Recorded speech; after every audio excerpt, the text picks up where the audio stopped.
Sometimes the scariest thing about the woods isn't what you see, it's what sees you. Today, I've got 3 first-hand encounters with something large, fast, and terrifying. These aren't your average wildlife sightings. These are black cat encounters across the UK, and if they're true, then something is still out there. The Quarry Screamer. It was the early 2000s, somewhere around 2002, in a small rural stretch near Kidwelly, Wales. Barbara and her husband were driving back from the vet.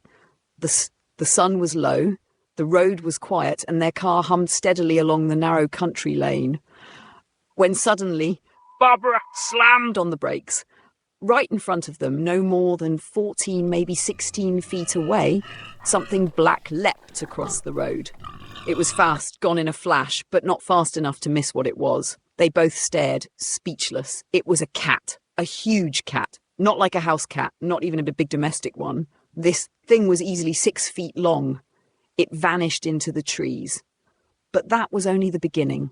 A few days later, 2 of Barbara's goats, a cranky old son and a Toggenburg, were grazing near the back of the house, close to an abandoned quarry. Suddenly, from deep within the hills came a sound, a long, dreadful scream. Not human, not fox. It sounded exactly like a big cat. Barbara ran outside. The goats came tearing down the slope, eyes wide, bleating in absolute terror. When she checked them, the Tog had clumps of fur missing along her back.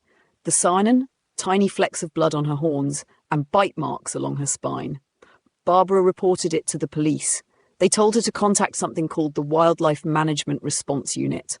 Over the next few days, the screaming continued, and then it just stopped. Whatever it was gone. Or maybe it was just waiting. Chapter 2, The Edenbridge Panther, Jeff Milton. Narrator. Jeff and a friend were on a peaceful Sunday walk near a wildfowl reserve just outside Edenbridge, Kent. It was sometime in the mid-1990s. They'd found a nice spot resting at the top of a hill, sunlight warming their backs, when Jeff's friend froze. "Look," he whispered. Out from a dark patch of deciduous woods, something sleek and black stepped into view. It moved with a predator's confidence, low, deliberate. A panther. It strolled out into a golden wheat field, just 100 yards away, close enough to see everything, the tail, the stride, even the gleam of its fur.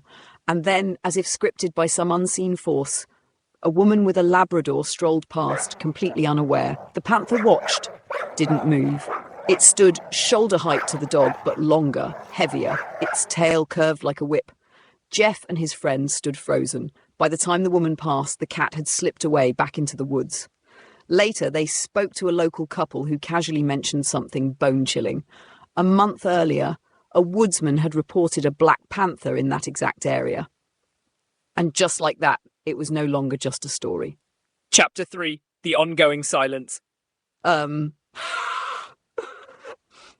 months ago, something changed. Jockey didn't go into detail. No setting, no specific moment, just a quiet post online.